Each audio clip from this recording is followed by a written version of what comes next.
My name is Abigail, and for a fleeting moment, I believed that the wedding aisle would be a pathway to a new happy life.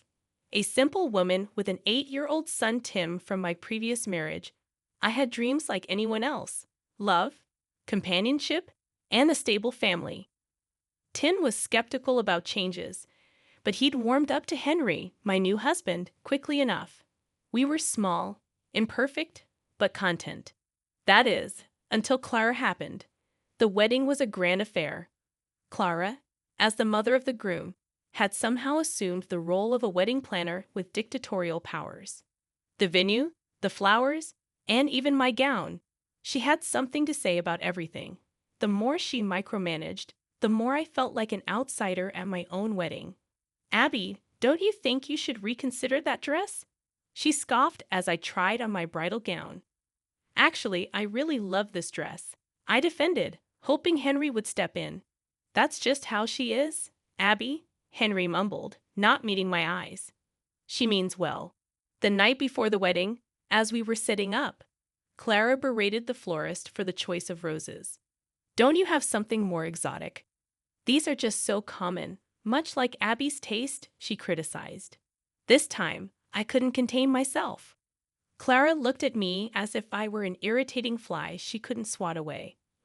"My son deserves the best, and if you can't provide it, then someone has to," she declared. Henry was right there, but he said nothing, just sighed, giving me a look as if to say, "What can we do?" The final straw came during the wedding reception. Tim, nervous but excited, had prepared a small speech. As he stood up to speak, Clara loudly whispered, "Oh God, what is the child going to babble about?" I felt my face flush with embarrassment and anger. I looked at Henry, waiting for him to defend our new family, but he did nothing as Tim nervously read his heartfelt speech. It was then that I realized I had made a monumental mistake. I was now tied to a man who would never stand up for me, and worse, to a woman who would forever undermine me. That night, as I slipped into my wedding bed, Henry sensed my unhappiness, but dismissed it with a wave of his hand. "You know how mothers are, Abby. Give it time," he said. "Time for what? For her to completely belittle me? For you to finally stand up for your wife?" I replied, but Henry sighed. "You're making a big deal out of nothing. Sleep, okay. Tomorrow is a new day." Yes, a new day, the first in a series of miserable days that were to come. But back then, I didn't know that. I laid there, staring at the ceiling, pondering the gravity of the vows we just made, vows that already felt broken. After the chaos of the wedding, I foolishly thought that life would settle into some semblance of normalcy. Henry moved into the home that Tim and I had made for ourselves over the years. This had been a joyous period, a honeymoon phase filled with new beginnings. But Clara's influence was as invasive as ivy creeping through the cracks and choking the life out of our new family. The first visit happened just a week after our wedding. It was a Sunday, and I was busy making a family dinner, something to celebrate our first week as a married couple. The menu was classic comfort food: roast chicken, mashed potatoes, and steamed vegetables.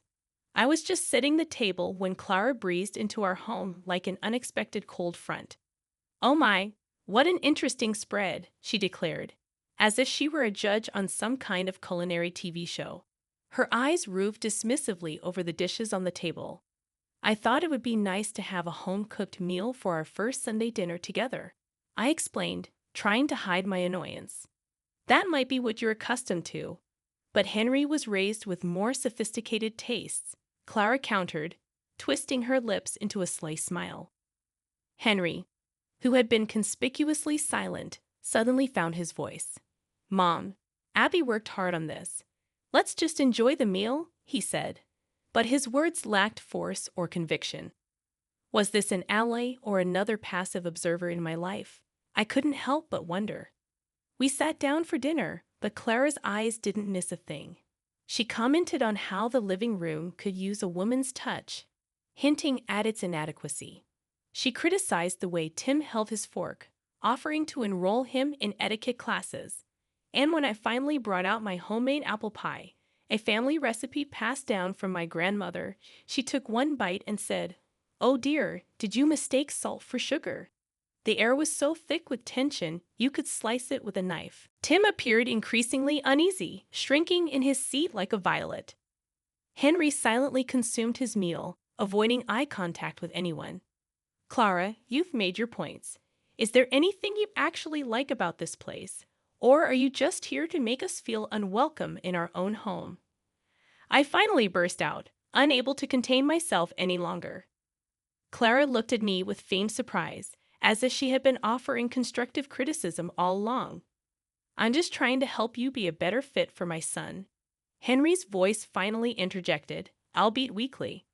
Mom, let's keep the criticism down, okay? He continued.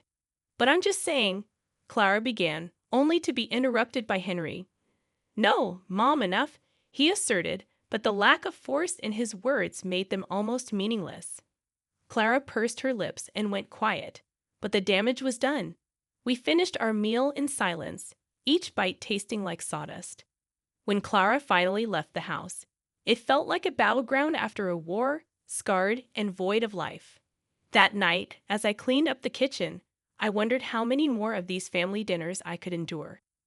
Tim, who had retreated to his room right after dessert, was the silent victim in all of this. And Henry, he was becoming more of a mystery each day, a man torn between two worlds, neither of which he was willing to fully inhabit. Henry came up behind me, wrapping his arms around my waist. She'll get better, Abby. You'll see, he reassured me.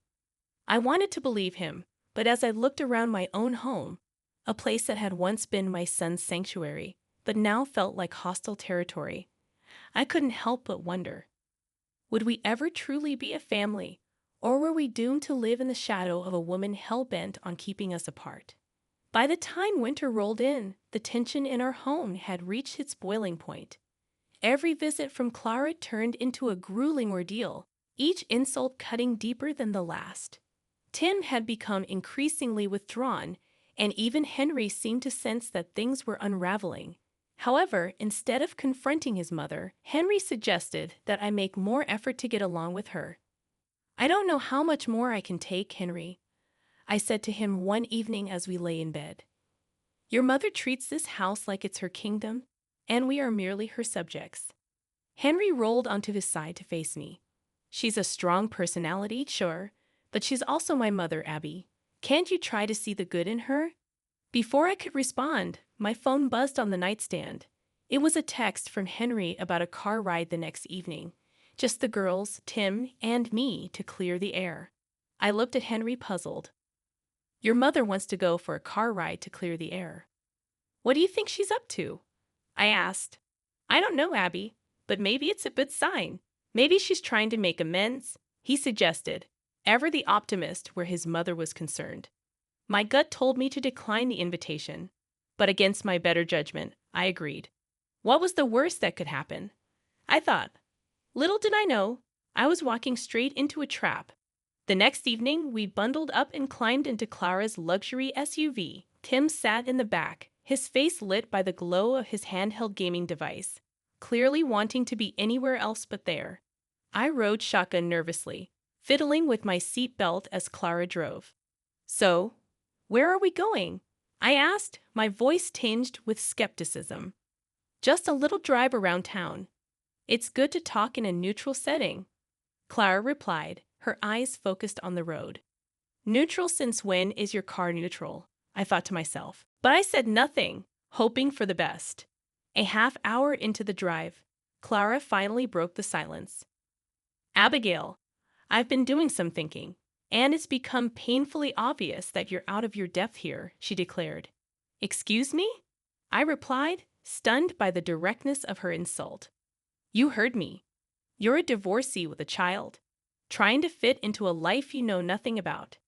Henry deserves a woman who can actually add something valuable to his life, she continued, her words landing like a heavy blow. The audacity of her words left me breathless. I looked at Tim through the rearview mirror. He had removed his headphones and was listening intently, concern filling his young eyes. Clara, you've got it all wrong. I love Henry, and he loves me, and Tim is a part of that package, I asserted, my voice trembling with emotion. Love? What'd you call love? I call settling, she retorted, pulling the car to the side of the road near a stretch of deserted land. I think it's time for you and Tim to get out and think about what you've done to my family. You can't be serious.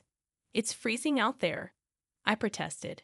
Very serious. Now get out, she commanded, her voice steely. I glanced at Tim, his face a mixture of confusion and fear, and I knew I had to protect him.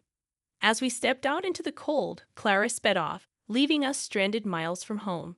We started walking, our steps heavy, each footfall a painful reminder of the trap we had just walked into. But with each step, I also felt a new resolve forming inside me. Clara had overplayed her hand this time, and I was ready to finally end this game. The moment the car's taillights disappeared into the distance, the gravity of our situation sank in. We were stranded in the middle of nowhere, under a moonless sky with temperatures plummeting. I looked down at Tim. His eyes were wide, a mix of fear and disbelief clouding his young face. Mom, why did Grandma do that? Tim's voice wavered as he spoke, his breath visible in the icy air. I don't know, baby, but we're going to be okay. I promise, I said, mustering as much strength as I could. I took out my phone. No signal, of course. Clara had chosen a place far removed from civilization for her cruel scheme. Which way is home? Tim asked, shivering. We're too far from our house. But my parents live about 8 kilometers that way, I said, pointing down the road that seemed to stretch into infinity. The walk was excruciating. With each step, the cold seemed to pierce deeper into our bones. We were not dressed for this kind of weather, not prepared for this brutal test of endurance.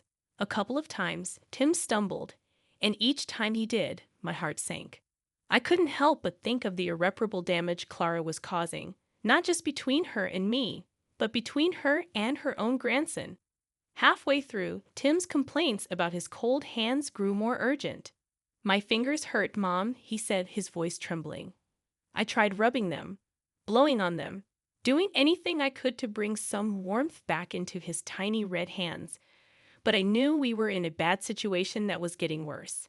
Finally, after what felt like an eternity, the distant lights of my parents' home flickered on the horizon like a beacon in the dark. The relief that washed over me was overwhelming, but as we reached the doorstep, and I looked down at Tim's hands, my heart sank. His fingers were an alarming shade of white. Mom, Dad, we need help, I screamed as I banged on their front door. Within seconds, they were there, rushing us inside. My mother gasped when she saw Tim's hands, and my father immediately started the car to take us to the hospital. Before we left, I grabbed my phone, finally back in signal range, and dialed Clara's number. You've gone too far this time, I hissed into the phone when she picked up. Tim has frostbite because of you. I'm taking this to the authorities. There was a momentary pause on the other end. You wouldn't dare. Oh, I would, and I will. This ends now, I replied, hanging up. As we drove to the hospital, my father at the wheel, my mother comforting Tim in the back seat, I felt a mix of emotions. Relief that we had escaped a potentially deadly situation, anger at Clara for what she had done, but most of all, a newfound determination. Clara had unleashed something in me that she hadn't anticipated. She wanted to break me, but instead, she had fortified my resolve to put an end to her reign of terror once and for all. The sterile smell of the hospital was as unnerving as always, but this time it was accompanied by a sense of urgency and dread. Tim was rushed into the emergency room, where the medical staff immediately started treating his frostbitten hands. My parents sat with me in the waiting area, their faces etched with concern and anger. Abigail, are you gonna let this go? You can't let Clara get away with this, my father urged, his voice tinged with disbelief. No, Dad, I won't let her get away with it. I've already called a lawyer. We're going to sue her, I said, my voice filled with newfound determination. I looked at my mom. Her eyes were filled with worry. Pride, good for you, honey. No one has the right to treat you or Tim like this, not even family, she said. My phone buzzed. It was Henry. Addie, my mom called me, said you're making threats. What's going on? The threats, as you call them, are promises, Henry. Your mother left Tim and me in the middle of nowhere in freezing temperatures. Tim has frostbite. We're in the hospital, I replied, my voice quivering with a mix of fear and anger. There was silence on the other end. I can't believe she would do something like that. I'm coming to the hospital. Don't bother, I snapped, cutting the call. Minutes turned to hours, but finally a doctor emerged from the ER. Your son is stable now. We've managed to treat the frostbite, but he'll need ongoing care and physical therapy. There might be long-term damage. I felt a range of emotions, relief that Tim was okay, but also a smoldering rage towards Clara for causing this agony in the first place. This was the turning point. There was no going back. When we returned home, my lawyer called. We've got a strong case, Abigail. We can not only sue for emotional distress, but also for child endangerment. Let's do it. Let's make sure she can never harm anyone again, I said, resolved. Later that night, Clara called. Her voice trembled. Abigail, can we talk? No, Clara, we can't. Your time for talking is over. See you in court. After hanging up, I felt neither satisfaction nor victory. Those emotions would perhaps never come in a situation as ugly as this. But what I did feel was empowerment. For the first time, I was taking control of my life, standing up against the tyranny that Clara had imposed on us for so long. The road ahead was uncertain, filled with legal battles and probably a divorce, but one thing was clear. I was no longer the woman who would be pushed into the corner, who would be silenced and mistreated. This was my turning point, and from here on, there would be no looking back. The courtroom was a whirlpool of tension, but as I sat there awaiting the verdict, I felt a sense of clarity I hadn't felt in years. Across from me, Clara looked visibly distressed, her eyes darting between her lawyer and the judge. Henry was there too, but we hardly exchanged glances.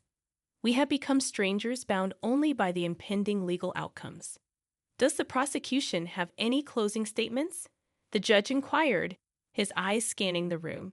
My lawyer rose from his seat. Your Honor, the evidence and testimonies clearly demonstrate that Mrs. Clara Edwards knowingly and intentionally endangered the lives of Abigail and her son Tim. This wasn't just a family dispute. It was a calculated act of cruelty that could have resulted in a far greater tragedy. The room fell silent as the judge turned to Clara's defense attorney.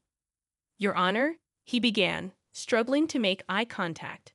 Mrs. Edwards deeply regrets the emotional strain she's caused her family, but she insists her actions were not intended to bring physical harm.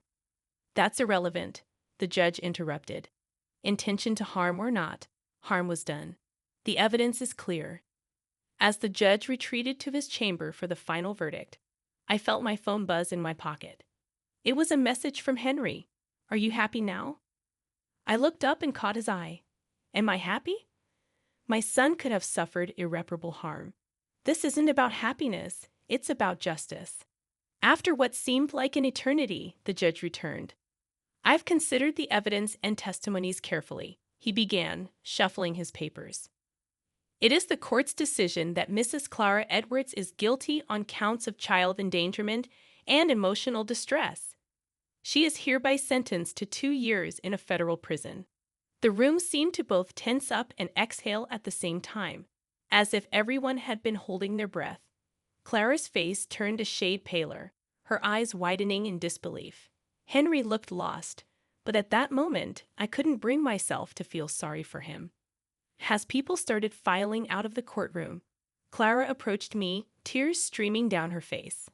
Abigail, can you ever forgive me? She asked. I think you should be asking Tim for forgiveness, not me, I replied coldly.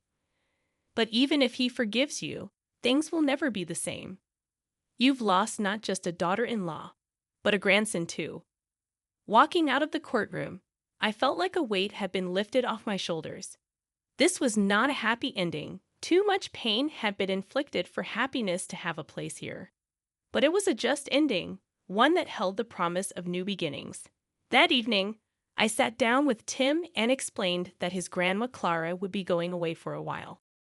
Why, Mom? He asked, his eyes full of questions. I didn't have simple answers to that. Sometimes people make very bad choices, and they have to face the consequences. I said, pulling him into a hug.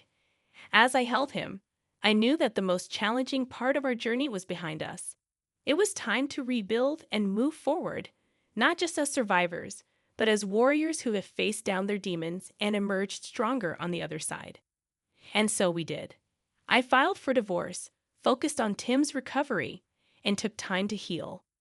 No, things would never go back to the way they were, but they could certainly get better. And in that promise of better, I found my revenge, my justice, and my peace.